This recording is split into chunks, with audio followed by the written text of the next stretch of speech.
Thank you, everybody, for being here today. I know everybody's busy. You have a lot of stuff that you could be doing in the next hour. I appreciate you taking the time to share it with me. As I was listening through the kind of long, drawn-out bio there, which I provided, but it sounded a lot longer when he was reading it. I heard the BS degree, and it kind of made me think about what my wife said I'd probably be doing today. A lot of BS. I could talk to you guys for 45 minutes without any slides, and I could get off on tangents, and I could have some conversations. I could talk about The Office for 45 minutes and the wisdom of Dwight Schrute and Michael Scott. But what I hope to do today is share a little bit about my background.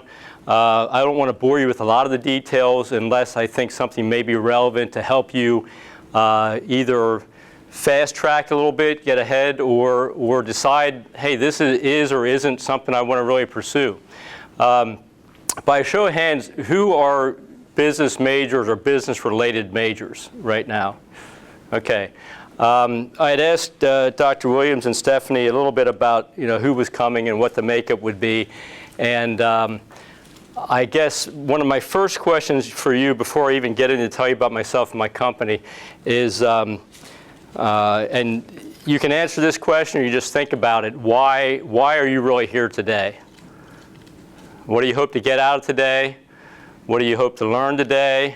Or is this just a kind of a check-off thing that I gotta look good for Dr. Williams, or I gotta do things, and I'm gonna do things, but I'm really thinking about something else for the next hour. It's a chance to check out. I don't have to listen to a professor. I don't have to do homework. I don't have to worry about this. I can kind of think about other things and spend the hour. Any one of those is fine. I just ask you to try to identify which one it is, because depending on why you're here, I mean, I'm one person up here. I'm going to say the same thing to all the people in here. I'm saying there's probably about 50 people. There will be 50 different versions of what I've said. You'll go out and talk to somebody else about how wise I was, and they'll say he was an idiot. I mean, I'll be saying the same thing to you, but depending on why you're here, what you're expecting. If you expect that I'm going to be a great business leader, I know what I'm talking about, I'm a middle-aged man, 33 years experience, I got to have some wisdom, you can't wait to hear from it, you're going to hear some good things, and you're going to hear something that might even sound better than what I said. If you come in here and say, oh my gosh, this guy's older than my parents, or he reminds me of my parents, I'm tired of hearing this type of advice, I don't really want to be, I'm checking out, you're going to get that. You're going to get that. Your perceptions, your perspectives, your expectations of what you're going to experience, whether it's with a speaker, with a job, with a team you're playing on, with a marriage, what you take in there, the background, experience, and what you take in there, expectations is going to put a filter over everything you hear. So I would challenge you. I come up with these great little sayings. They're great in my mind. It's a great day for that. And I'll tell you just a little backstory on that. I was down about a year and a half ago. I was down in Florida. I think it was March time frame, which is typically pretty cool up here. It was hot. I'm out for a jog in the morning, and it was probably about 85 degrees and humid. And there's all kinds of construction guys. If you've been in Florida, everything's still growing and booming, and guys are up on roofs and they're sweating, and they look half miserable to be out in this heat. And here's a guy that has chosen to put himself out in this heat and running around. And I went by a construction site, and one of the guys is coming out, and he's getting something out of his truck, and he's already, I'm sleeping in late, I'm on vacation, I'm kind of running around smiling, and he's probably put 3 or 4 hours in already, sweating. And he looks up at me, and he said, "It's a great day for that." And I just said, "Oh, thanks," and I kept running along, and I'm thinking, I didn't know if he thought I was an idiot because I'm out in the heat. He has to be there. I'm choosing to be there. I didn't know if he was serious, if he was making fun of me. But the more I went around, again, no matter what he thought, it sparked something in my mind. It's a great day for that. No matter what you're doing, no matter what you choose to do, it's a great day for that. And that's what I want you to look at it. I mean, if you're here because you want to be here, then hey, that's great. If you're here because you have to be here and you think, well, maybe I'll hear something, that's good too. If you'd rather be someplace else, If your mind is someplace else, I don't know what Dr. Williams would think about this, but I would say, get up and go. Get up and go. Life's too short to waste an hour of your time to please somebody else. Now again, if you have to get a grade, you have to do those things. There's certain things you have to engage. But by and large, whatever you choose to do, look at it. It's a great day for that.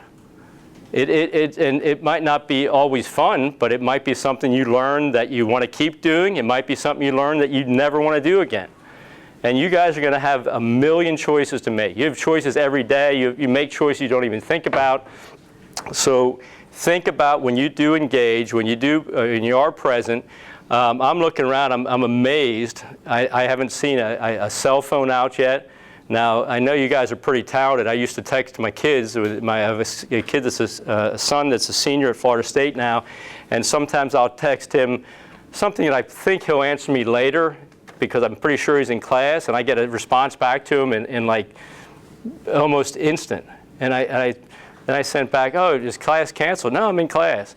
So, what are you doing? Well, I only answer this when the professor's not saying something important. Or I'm only answering you if I already know what he's going to say. I already know this stuff. I would challenge you. You never know what's going to be important. And you might have heard the same story. You might have heard Dr. Williams tell you something. You might have heard me start down a path that, I know where he's going with that. I know what's going to do again. You don't. You don't know what's coming up. You never know what might be important. And you're only here for an hour.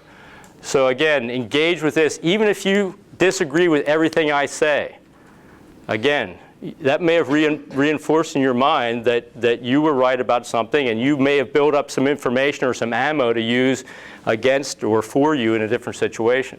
So take advantage of that.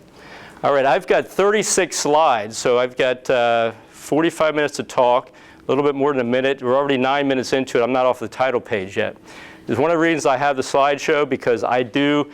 Does anybody know Mr. Mike Mitchell that's sitting up on top here? He's the executive director of the Family Business Center that's here in this building. Mike and I went to kindergarten together.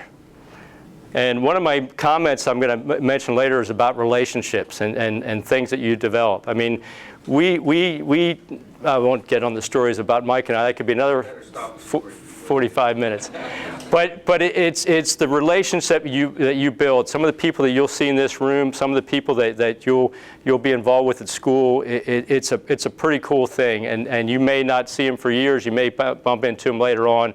So again, I'm the worst thing. I got my cell phone here, and my wife would like to throw it away sometimes. As a business owner, I feel it's an obligation to my employees and my customers to be available 7/24, literally. It's by my bed at night. Some once in a while I'll turn it off because I don't want to get one of these from my wife when something goes off. But I would challenge you, try and turn them off, try and put them away, put them in the glove compartment when you're driving by all means. And it's all right, we're getting off on tangent. Let's get back to, see if we can get on to slide 2. All right, I went over a lot of this stuff. Why are you here? Great day for that story, your mood, your history, a lot of things, your perspective. 45 minutes, I've been told I have till 11:45 to impart 54 and a half years of wisdom on you. I asked my 2 sons, who've heard respectively for 24 and 22 years all my wisdom, and they kind of scratch their heads. I said, hey, I get to go talk to some new people on Friday. What types of things have I taught you over the years that I should pass on to them? And usually I got a lot of kind of some laughs. I got some comments that I probably don't want to share with you. But they did know and they did understand my enthusiasm and my enjoyment of doing these types of things. And I'll share with you a picture of them later on. Again, not to get sentimental on things, but whatever you're doing, it's the people you're working with that are going to matter. It's the people you're going to work with. I have 4 pages of sayings out here, business sayings that I've gathered through seminars and books and things. And no matter what you're doing, people talk about looking out for number 1. People talk about climbing the ladder to the top and stepping on people on the way there. I'm telling you what, it doesn't work. it doesn't work. At least it doesn't work the way I want to be able to sleep at night and what I want to do. And I'd like to think I'm relatively successful by helping other people get to the top. It's an amazing synergy that happens. The more you help other people, the more they help you. The more you help this person, the more they help you. I have a very hard time asking people for help. I have a large ego. I want to win at everything. I think I'm the best at everything. I take charge of a lot of things because I want to have them done right. But deep down, I need some help sometimes. I have a hard time asking for help. And interestingly enough, I've found that in times that I've needed the help, it's been people that I helped in the past. I never helped them because I thought they'd give back, but it's those people that have come to my help. And I'll tell you one quick story about that. Last year I mentioned I coach baseball. It's my passion, probably almost as much as talking. 15-year-old kid, I'm throwing batting practice for a game. I'm supposed to have an L screen, if you know what that is. It's supposed to be a screen that protects old guys. I made the reflexes aren't as good. Well, it was kind of off to the side a little bit. It wasn't really there. I would throw these pitches. I had 4 balls in my hand. I'll throw these 4 pitches, and then I'll move it where it should be. Okay, first 2 were bunts, no big deal. You're out of the way. Third pitch, okay, swing away. First pitch, he's swinging away.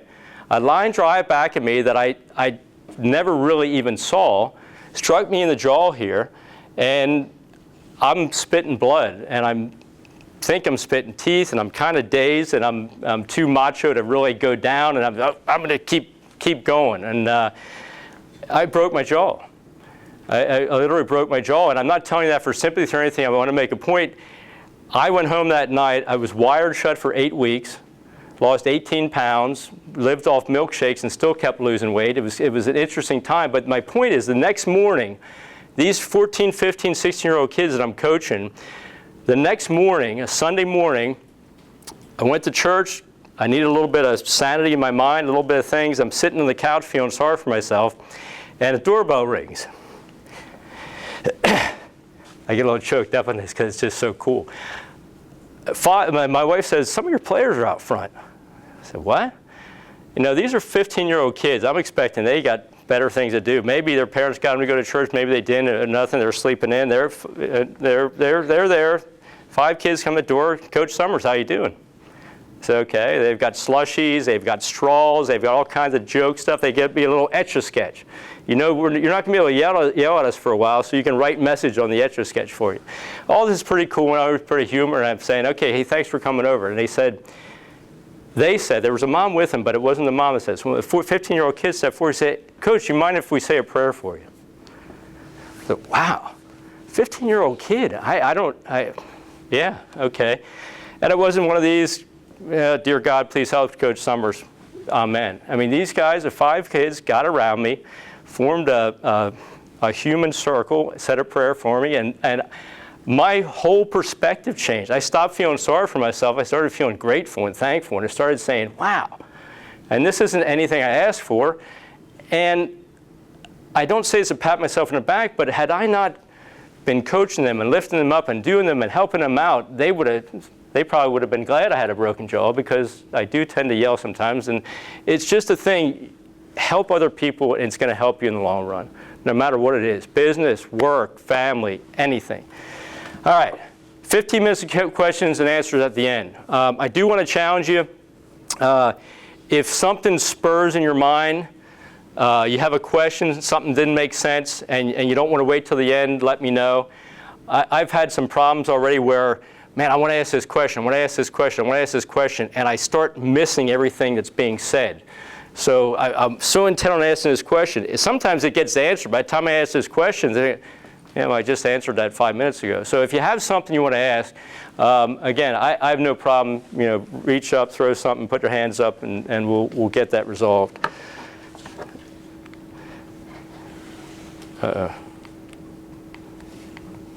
Okay.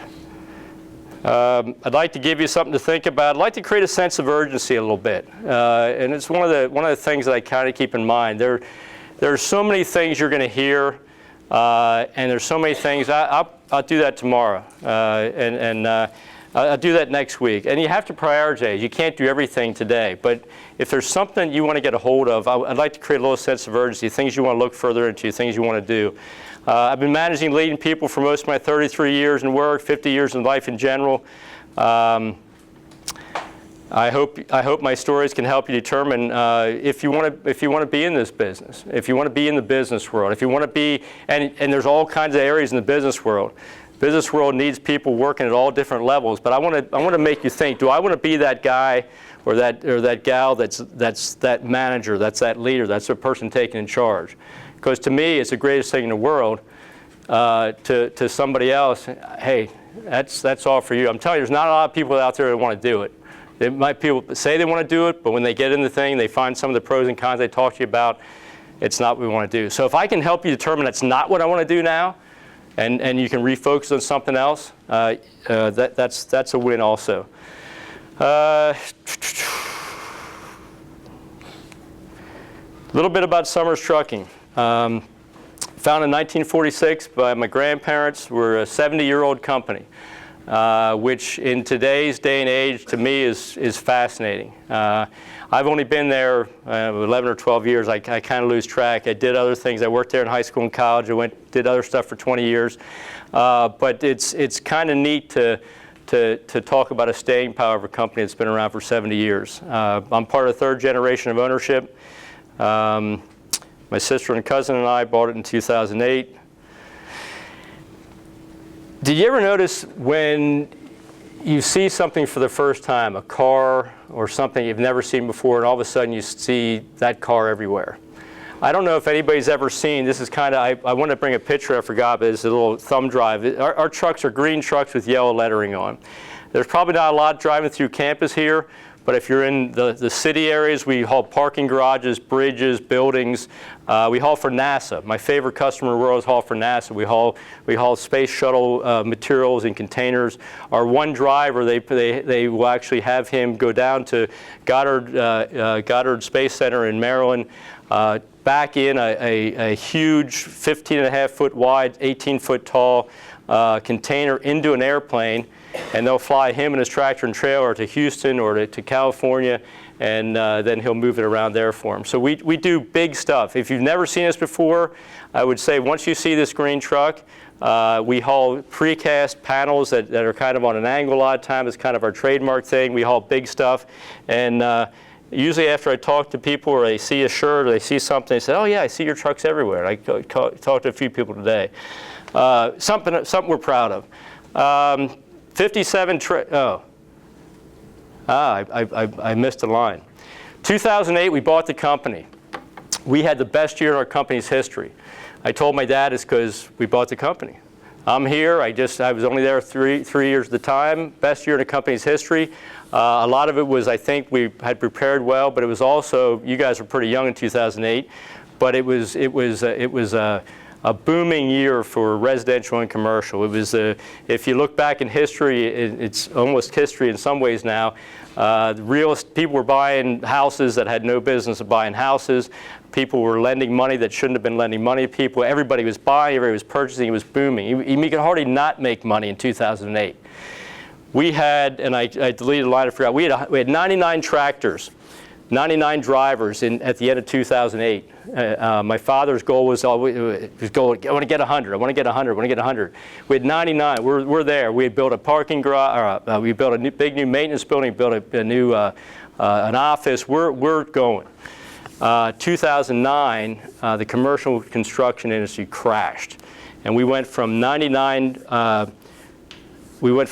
tractors to 48 tractors in 3 months.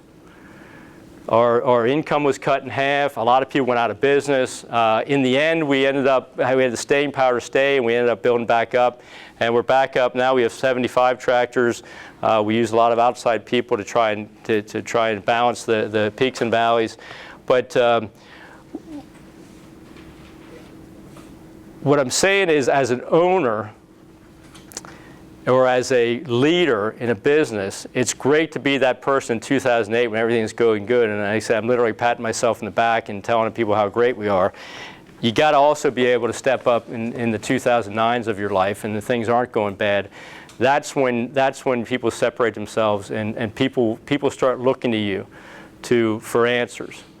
Now, some of the people that are looking to me for answers were the 48 drivers or I guess some took voluntary, the 30 drivers we had to lay off in a conversation that was probably the toughest day of my life. I've been laid off twice. I thought it sucked. I was mad at my manager. I was mad at the company. I was disillusioned.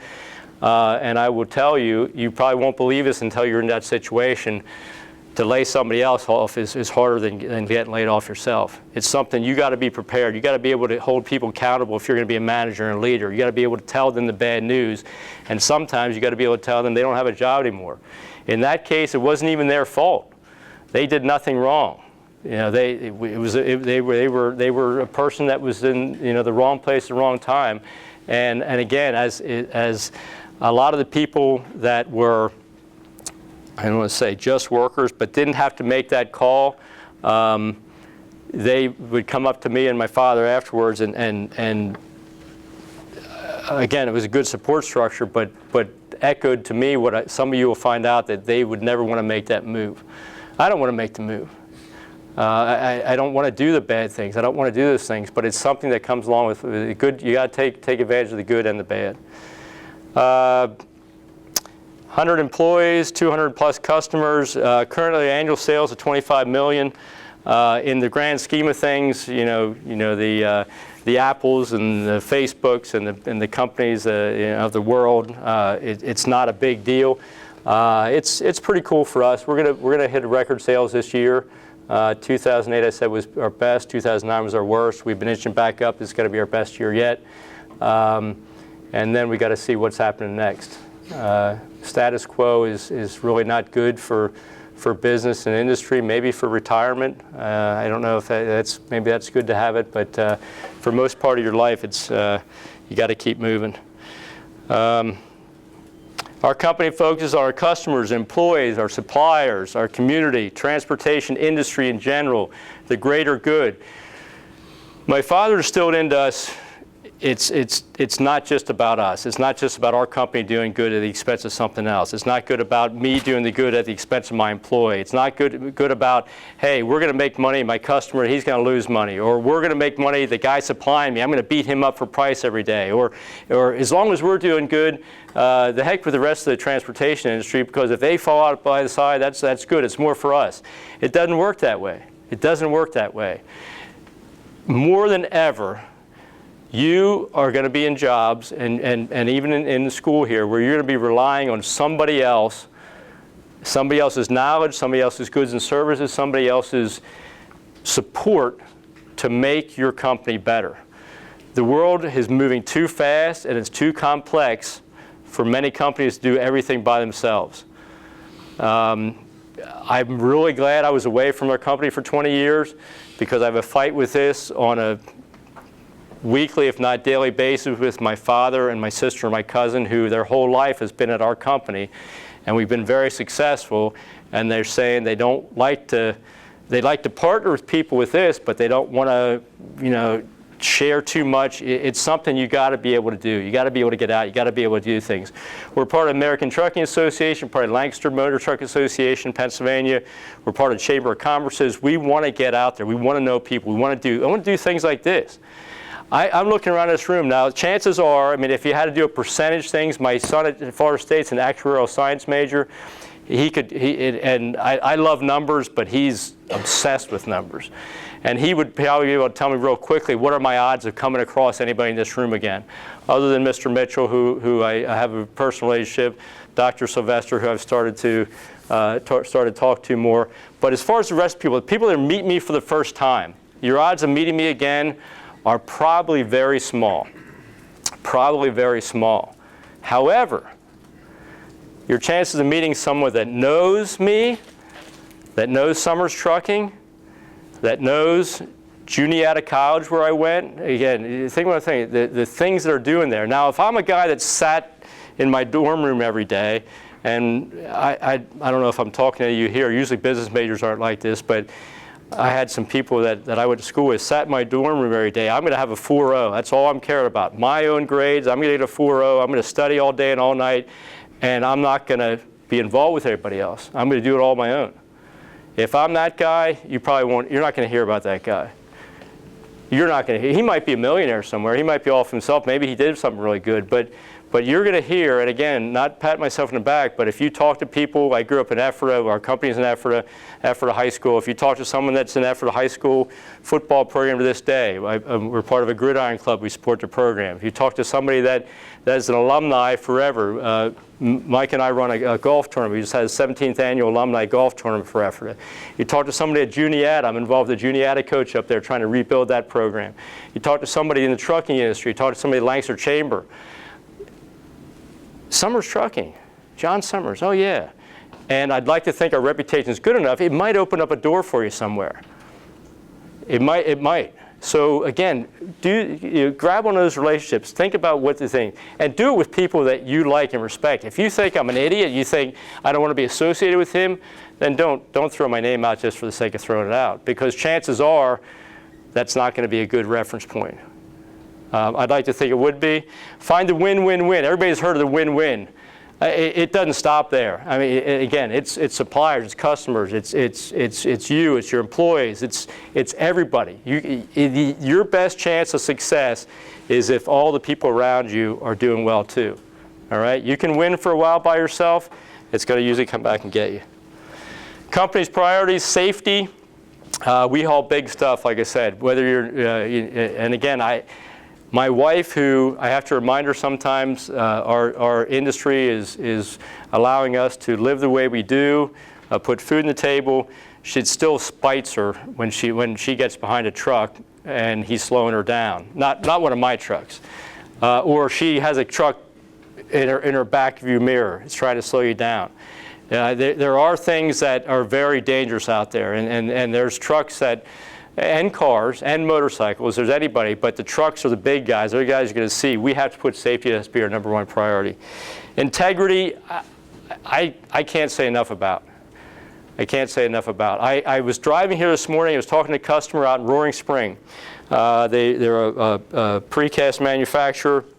And I said to him, I said, hey, Jim, I'm going to talk to some business students at Elizabethtown today. And I'm supposed to give them some advice.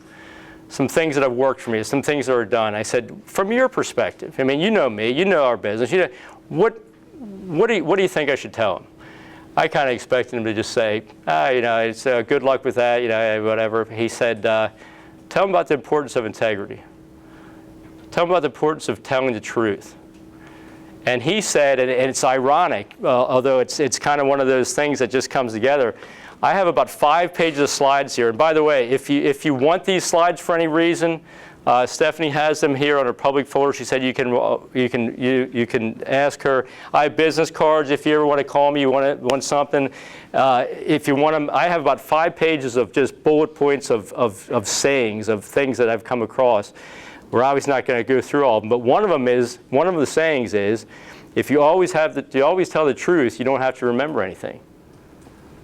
I don't know if that makes sense. If you always tell the truth, you don't have to remember anything. If I'm telling Jim, who's on the phone with, hey, I'm going to give you a great deal. I'm going to give you this, I'm going to do that, or something else, and I go to talk to another person I'm giving a bill, and I tell them the same thing. It's a little bit different version of the truth.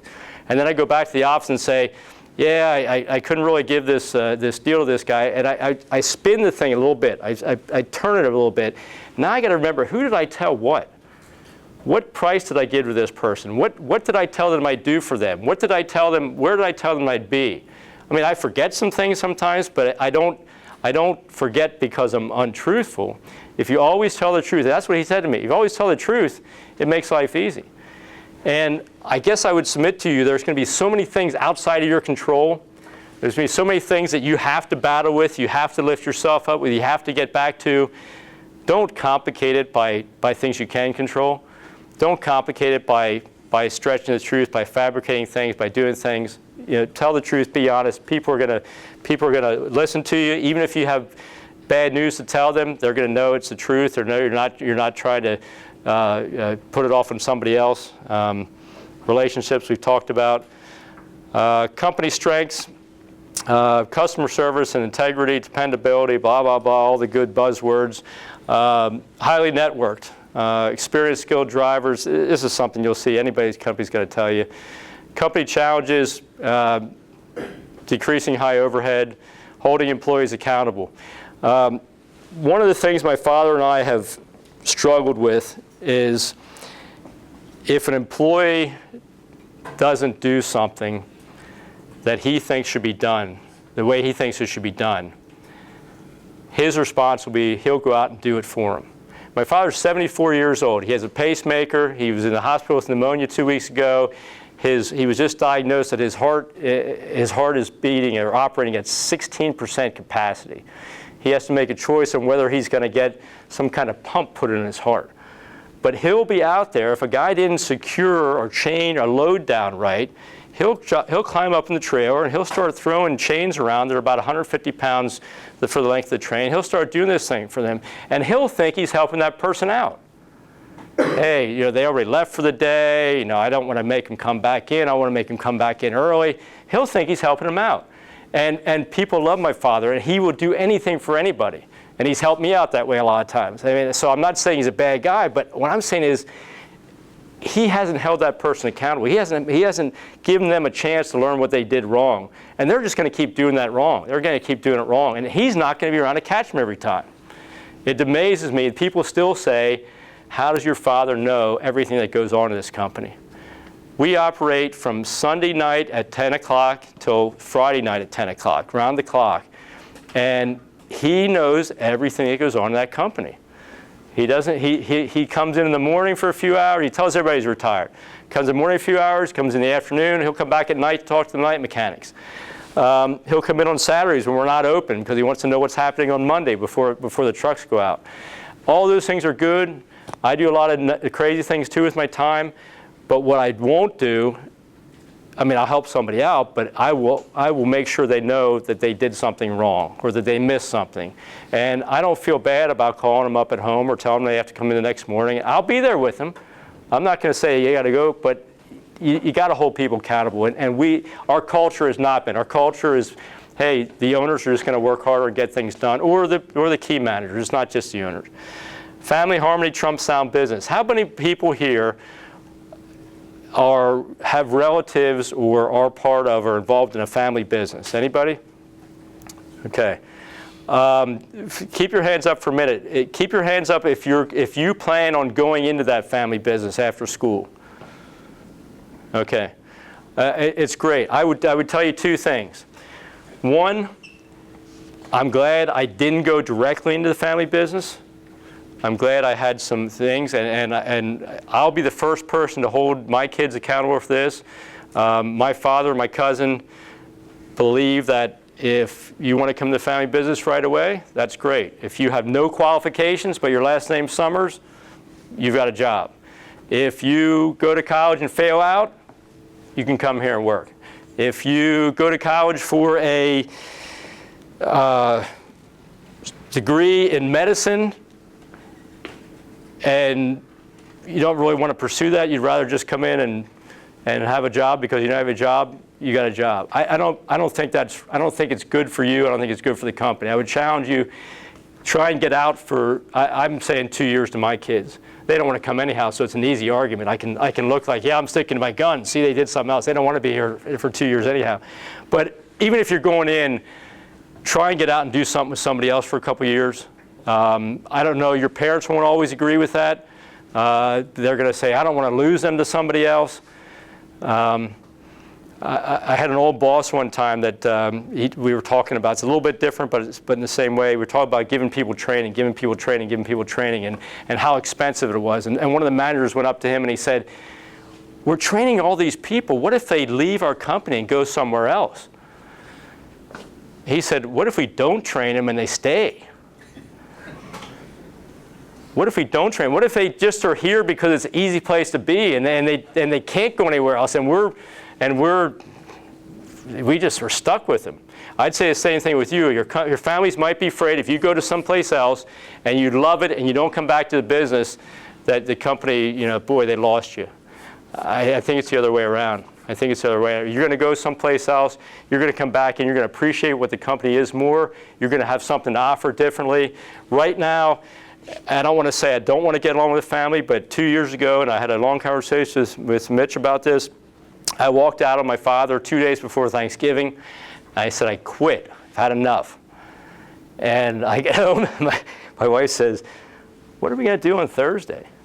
Well, we're supposed to be going over to your parents' house for Thanksgiving. And it's like, oh man, it was not a good Thanksgiving. We did go, and there are times that family business has to trump. I think family is ultimately important, but it shouldn't be a one-way thing. You should be able to have those conversations. If you've never worked outside the business, it's harder to see that decision. It's harder to make those differentiations. We don't have a clear reporting structure. We're more tactical than strategic. Another one of the sayings, work smarter, not harder. I'm sure you've heard that, right? Our company works harder, not smarter. We will work 24 hours a day to make sure things are done. And it's great. It's great to do that in short periods of time. And the customers love it. But then you're also building those expectations. And sometimes we don't put the things in, like my dad climbing up and chaining down a load at 10 o'clock at night when not only his health is in danger, but people aren't getting better. And now you're just recreating a cycle of extra work you don't want to do. On the other hand, I would challenge you, and I think since I have a 22 and 24-year-old, I know a little bit about, I think, the way your minds are working. My wife says I'm giving myself too much credit. She said my mind's more like a second grader most of the time. But I think I know a little bit what you're thinking. Sometimes, and I'm not slamming you, I'm just making an observation, sometimes your generation goes too far the other way and says, I'm going to do everything electronically. I'm going to do everything smart. People say work smarter, not harder, and they don't put the blood, sweat, equity. They don't get dirty. They don't get out and do that. And I see it with my drivers all the time. Somebody comes in or somebody says something from the office, and they've got this great electronic thing that's going to help them. And because the driver hasn't seen this person out driving the truck or hasn't been there or hasn't smarter, not harder, it can't be a one-way street. You have to find the times to be able to pull that all-nighter. I'm sure you've already done it. I still do it. It's just sometimes it's not as often as I used to, but you have to be able to work hard as well. That's just more things. Oh my gosh, we're running out of time. I'm going to skip over that. Organizational charts, blah, blah, blah. Me in a nutshell, you probably saw some of this. I'm ultra competitive. I want to win at everything. Everything. I want to have, if I have, my son and I have knocked down, drag out ping pong battle fights in the basement. We have pickup. Everything is a competition. Everything is. I love people. I enjoy just about anything and everything. I have I'm going to fast forward to another slide here one time. My wife said, my wife calls me the luckiest person she has ever met. And Mitch and I joke about this sometimes too. Now, no, well, she doesn't see those kids. I always tell her I win when I come home. This is my family. That's us when we got married. My wife, that's my wife like, I don't know, 5 or 6 years ago. Here's my wife today. My wife doesn't change. I think this is one of the reasons she says, people look at us, she's saying, yeah, you're lucky because you got this beautiful wife, you have no hair left, you're out of shape, you can't do this and that, and yeah, you're lucky. I don't think that's what she means. She doesn't understand why everything seems to work out for me. In her mind, everything seems to work out for me. I remind her I had a broken jaw that was wired shut 8 weeks. I remind her I got laid off at 2 jobs. I remind her of some things that happened in my life that didn't always work out. I went down to Florida Southern College. I was determined I was going to play professional baseball. It's the only thing I wanted to do. I was blessed with some reasonable intelligence. I could have went to any school, anywhere. I went to a walk-on Division II school. We won the national championship my freshman year. I get cut from the team. I was like, how's this possible? Mitch, I remember myself much better maybe than Mitch does in high school baseball, but to me, I was the man. I mean, I didn't care I was a walk-on. I was going to go out there, I was going to take over. The difference, am I lucky? I'm blessed beyond belief. I mean, the things that have happened, I've been able to do, and I'm blessed to be here and be asked to come and talk to you guys. I love it. It's neat. I'm blessed to have, to have 2 sons that still want to hang out with me at 22 and 24. I mean, we talk a lot. We play golf together. We were down at Florida State where my son is watching well, before the devastation last week against Louisville, the week before we were down at Florida State. This is us, we're at a Phillies game. This is just last year. This is my older son's fiance. This is when I was still playing baseball. This is my two sons at that time. He would come and sing, take me out to the ball game during 5th inning or 7th inning stretches of the game. So I am blessed. I am lucky. I think two things that I want to say about being lucky. One is, one of my favorite sayings, luck is when preparedness meets opportunity. Luck is when preparedness meets opportunity. Something comes up, you get asked to do something, and you were always putting off something, developing something, getting ready for, oh, geez, I'm not ready, and you fail. You go down in flames. Luck is, and can you prepare for everything? No, but you can prepare for relationship building. You can prepare for hard work. You can prepare for things that aren't individual to a certain circumstance to help you get through. I think the other thing that makes me lucky, I just enjoy everything.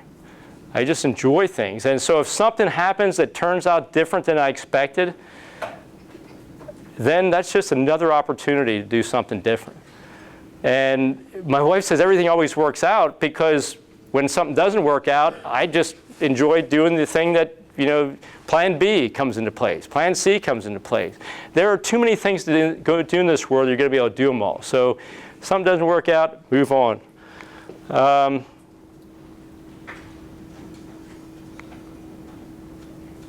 almost out of time. I didn't even look. Again, let me page you through the slides that we didn't see. So in case you ever want to go back,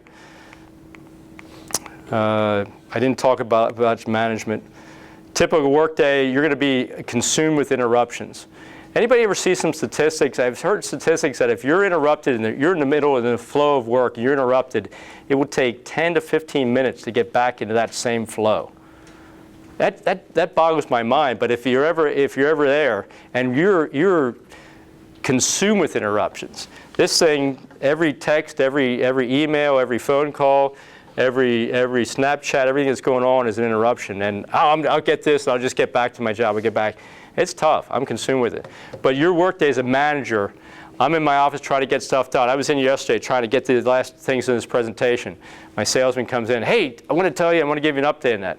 Yeah, okay, let's do this. You're going to be consumed with interruptions. If you want to work by yourself, management's not the right place to be. I don't know. You can go right through this. I'm rambling. I'm stumbling. I'm bumbling. And cliches are valuable focus points. 1 page, 2 pages, 3 pages, 4 pages, 5 pages, 6 pages. 6 pages of cliches and focal points. And I highlighted the ones I kind of liked a little bit better. You can look at them at your pleasure. And I never quite know how things will be taken in the crowd, but I am proud and committed to my faith, and I think Elizabethtown has a good people I can talk to. This is one of my things. I mean, you're never going to have enough time for everything, and now might not be the best time for something else, and some other time not be the best time for something else. But there is a time for everything, a season for every activity under the heavens and so forth. This is something from the Bible, Ecclesiastes, but there is a time for things. There's a time for everything. Take advantage of the time you have. Take advantage, remember, it's a great day for that. Take advantage of what's happening in your life. And there's a time to work hard, but darn it, there's a time to play hard. My first 12 years at Meridian Bank, I'm so glad it was American Bank, then Meridian Bank, and it's through 3 or 4 mergers. It's part of what's Wells Fargo today. I went in there with a group of, I think there were 15 people in my management training class. We lived, eat, and breathed. I don't know what text that. We were together all the time. We worked late. We went out. We had dinner late. We did other things late, and we worked hard. And there's times for things. You can't work all the time. You can't work all the time. You need a release. You need friends that are going to be there at different times. Sometimes you need different groups of friends. I had friends that they were my work friends, and I had other friends that were my play friends. Hopefully you have the people that do both together. It's more valuable. But you need to find time for things. Miscellaneous must-dos. Be a mentor. Find a mentor. look for somebody you can look up to. It might be a professor. I had a professor. I'll look at my, I'll get to that. Jeez. Professor named Dr. Cherry. He challenged me at Juniata that everything, it is my choice on how I feel about everything. It is my choice on my response, my reaction to everything. I said, and I like to challenge authority. And I said to him, this is a class that's not this big. It was set up of probably about 30 people. And I said, that's not true.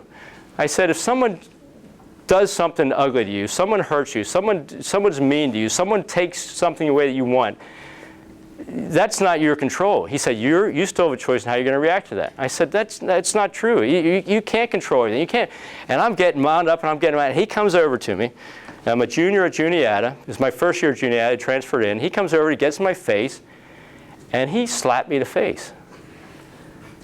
And I was never so stunned in my life, and my fists balled together, my face got red, and the whole class got deadly silent. And he stayed in my face, and he said, now you have a choice. What are you going to do?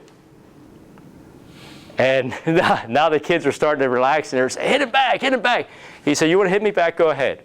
He said, I will give you permission. You said, you're probably worried, you're going to get in trouble hitting the professor. Go ahead. You have a choice to hit me back. I get almost red still thinking about this because he embarrassed. It didn't hurt. It stung a little bit. It didn't really hurt, but it was embarrassing. I mean, these are the people, I'm trying to make impression on these people. I just got punked by probably a 60-year-old man just slapped me in the face. I calmed down. I took a deep breath. I said, I don't think I said anything. He just kind of backed up. And he called me later that night. And we had a good conversation after I kind of calmed down. And I believe since that day, I haven't convinced my wife that yet. When she says I upset her or pissed her off, I said, it's your choice of how you want to react. I'm just here. She hasn't bought into that yet. But I do believe.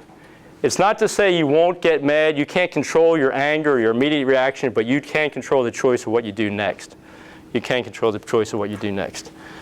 I'm going to say, I got other things, but go ahead. Are there any questions? I'm rambling. I got to do any questions? We only got about 12 minutes left. Anything I've talked about or I haven't talked about? Yeah. Is there anything that you specifically learned by going into other companies rather than just going right to your family's company to help you with your leadership? That's a great question. One of the things I've learned and is that there are problems and situations, and a lot of people situations, that are transferable among companies.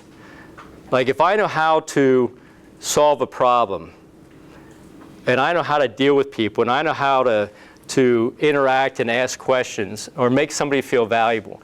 I don't know your name, there's no name tags. One of the best things you can do to make someone feel valuable is use their name in their conversation with them.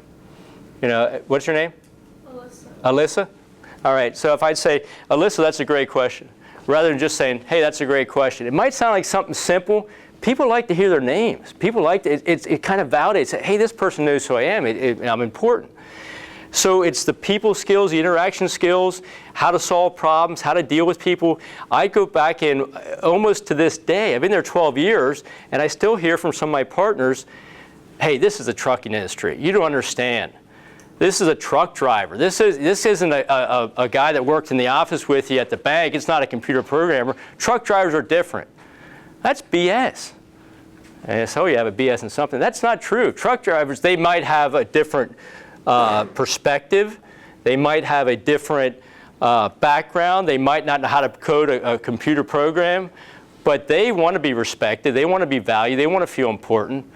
It doesn't matter if they're a truck driver. It doesn't matter if they're an office worker. It doesn't matter if they're a janitor. It doesn't matter if they're a computer scientist. People are people. And that's, I've been able to break down a lot of barriers there when I said, I've seen this in other industries. It's not just a trucking industry. And then they say, oh, okay. Well, then we can talk about it a little bit. Maybe there are some solutions. Any other questions? Yes? My name is Brian. I'm a business major. You talked a little bit about the challenges your business faces, but I was wondering what you would say the biggest challenge your business faces. Biggest challenge will be surviving into the fourth generation.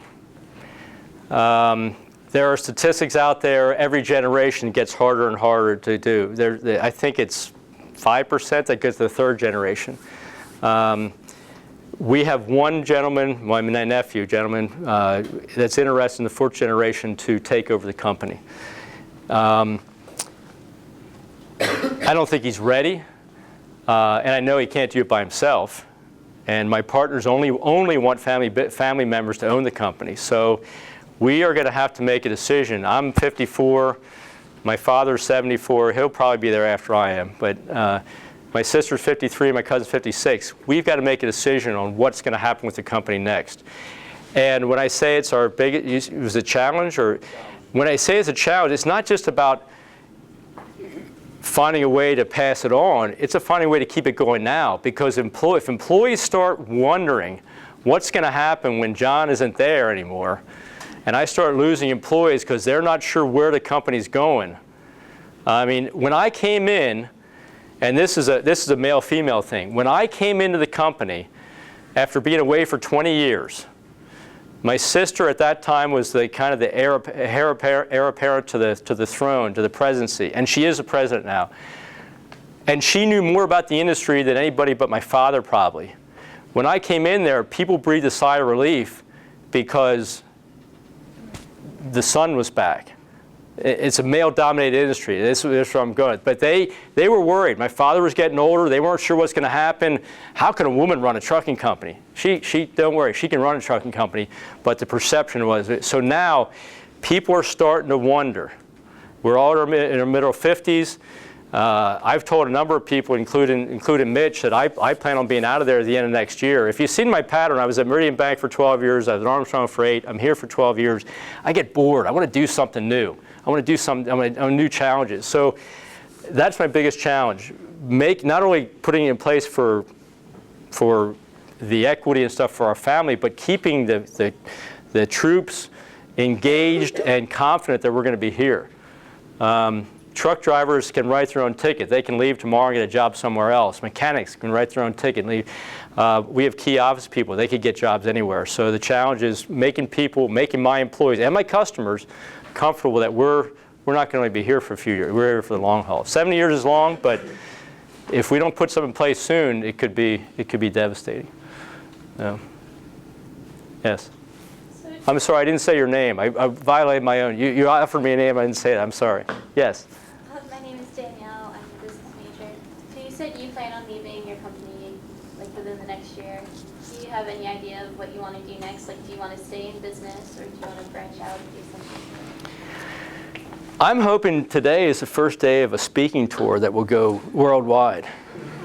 I want to work with kids. I want to coach. I want to work with schools. Bear with me. I have 21 book titles in mind for books I want to write. Number one is Losing My Mind and Finding My Soul in Small Town America. I believe that this country, and I don't want to start sounding like these freaking politicians, I believe there's so many more good things happening in this country that people don't know about. I'm tired of opening up the paper and the news and everything and hearing how terrible things are. I want to travel all 50 states and visit small towns in each state and live with the people 1 week at a time and write a book about all the good things that are happening in the country. And I want to share that with people, not only yourselves. I don't know when kids start getting disillusioned. From what I've seen, it's like 7th, 8th, 9th grade. It's starting to be like, things suck, and where's things going to go? What's going to happen? I want to remind people how good things are. My partners don't believe I'm leaving yet. My wife cringes a little bit when she says I'm leaving yet, but. I want to give back. I've been blessed with so many opportunities and so many things I want to start sharing more of that. Yes. My name's Holly. I'm a business major, and I was just wondering, when you talked about in 2009 having to lay off all those people, I know sometimes that can affect the morale of the workers that get to stay with the company. Did you encounter any of that? I had more than one person say, I'm not sure who got the worst end, the person you laid off or me who's doing two people's jobs right now. And this was a danger in 2009 and 10 in general. A lot of companies went through that. And people that stayed, even though we didn't have a lot of business, we had a lot of overhead infrastructure stuff we had to do. So people that stayed, for one, they might have lost some of their friends that had to leave, so that they were kind of down. Two, they were being asked to do more work. And there was a rush. As the economy started getting better, we had to be very aware of that, because if you didn't take care of those people and be aware of that and just assume, well, you did 2 people's job for the last 2 years, we don't have to hire anybody else, I'm going to save money, that person's gone. So yeah, we took people that stayed, and we decreased people's salaries, including us. But I was reminded by that even recently that people didn't think about that as being a blessing that they got to stay at the time. Now, there weren't other jobs to go to in a lot of cases, so we had them by default. But you have to be careful. You have to be aware of what the people. You have to be aware of that. I wouldn't have thought. My initial reaction is people were going to be happy they're staying, but we did encounter that. Holly. Okay, I got to remember names. Danielle. Matt. Brian. Is your middle name Matt? Oh. No. Okay. Brian. Sorry. Yes. John. First of all, congratulations on surviving 2008 crash and Thank you. still having a company to run. And then my question is, your father was obviously a genius in selling at the peak. What did he do? Still friends? Oh yeah. My father was a genius at selling at the peak. At the same time, he worked very well with us at discounting the company as much as he could, tax-wise and everything else. So it's interesting when I bragged to him about being, the reason why we had a great year in 2008. In 2009 and 10, he reminded me that, it was a great year when he still owned the company, and now, look what's happening. You bring up a good point, though, and this is the other thing with the company. We're having our best year ever right now. Last year was the second best year. This is the best year since 2008. It's going to be better in 2008. And there are opportunities to look at selling. Again, it's hard to do, but my father was a genius in a lot of ways. I don't think he planned that to happen, but yeah, he maybe I have to ask him if now's the right time. That's a good question. Thank you. One more Yes. question. Then All right, we got one and one. We'll get both of you. I'll answer quick. My name's Nick. I'm an engineering major. You talked about holding people accountable and how it's important to make sure people know if they did something wrong and you'd like them to fix it. Do you think there's just as much importance to making sure people know when they did something right? Yeah, I think it's. I think it's of equal importance, and I said my father wouldn't hold people accountable. He also didn't tell people when they did a good job. And his belief was, and this is just old school, he wasn't looking to get a pat on the back. He just said, hey, when they get a raise, I'll know they did a good job. He wouldn't tell people they got a raise. If people didn't look at their paychecks, now you might say that's easy to see. A truck driver works different hours every week. Unless he's looking, he might not even know he got a raise. He might have just think, oh, I'm working more hours. So it is very important. Sometimes some managers only tell people when they do a bad job. It is important to tell them and help correct them, but by all means, you've got to lift people up. And again, just like I say, America's better. Most people, if they're valuable to your company, are going to do far more good things than bad things. So you got to do that. And then they're going to receive the bad things better. If they know you're not just, if I walk in an office and I'm always a bearer of bad news, they're going to shut down and it's not going to be received well. And then if you got a guy or a girl that's always getting bad news, you got to be able to pull the trigger. It doesn't have to be a recession to knock it out. You got to be able to cut ties. Last question. how are you able to separate like some of the family issues from like the family business? Because I know sometimes like the family can bleed into the business and that will lead them to fail. So like maybe talk about something that's come up or how you've been able to deal with that. The family issues are even more important of the people that aren't working there as family members. And I'll give you an example of that. That year, a couple years ago, when I walked out with my father a couple days before Thanksgiving, and he tried to call me when I was driving down the road, I wouldn't answer my phone. I knew it wasn't going to be a good conversation. So my mother, who she's helped out here and there, but really never been part of the business, she called me up that night and she said, hey, your father really would want to talk to you. And I said, I'll talk to him tomorrow. Now's not a good time. She said, well, can you explain to me what happened?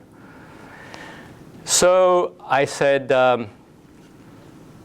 let me think about this, because I wasn't sure how she was going to receive it. So I put together a very, it wasn't a PowerPoint slide, but a very descriptive narrative of what happened and what led up to this. It's usually not one situation that blows up. What led up to this? And I let her know, and I thought, she asked what happened. She called me up after she read this, and she said, I am so upset with you, I don't even know if I can talk to you. My mother and my father and I have been friends, but my mother and I have been best friends. She's the one that, my dad raised the company, he was always gone. My mother raised 4 kids, not by herself, but pretty much by herself, because dad was out doing stuff. I said, what do you mean? She said, you don't appreciate your father. He's worked, he's put his life into this company, he's done his company, he's grown his company, and you act like he's nothing. I said, wait, no, you asked me why I'm upset, and these are the things that I'm going on. I can't even talk to you. And we did not talk for, other than things we had to, for months. And I come home and I say, to my wife, this is not worth it. I wish I would have never got involved in this company. And that's healed, that's come back, but I am very guarded about, still with my mother, she's part of the generation, and I like to think my wife and I have a lot of respect for you there. She's part of the generation, especially the wives, that the husbands did no wrong. And they were going to stand behind that no matter what. And my father, it was a difference of opinion, it was a different way of things. It was, all the things he did were great. He did grow our company. He did make us what we are today. And I needed to, my conversation with him, we got to get back together with him. This is the last comment I'll make. Dad, I had more authority and power at a bank at 25 years old, running bank conversions, than I do as a 50-year-old as an owner of this company. And he said, that's impossible. I said, it's not impossible. You need to let me go. You need to let things go. And so he and I got through it. We worked together. We got through it. But it's the people outside of the company, my wife, she hears things that are going wrong. Now she gets mad at my sister. Me and my sister make up. She never really gets to see that makeup part. She still remembers the bad things. So yeah, that's the people outside of the company are even a bigger risk. And you just keep the open dialogue. Don't let it go. Keep the open dialogue. We're out of time? Out of time. All right.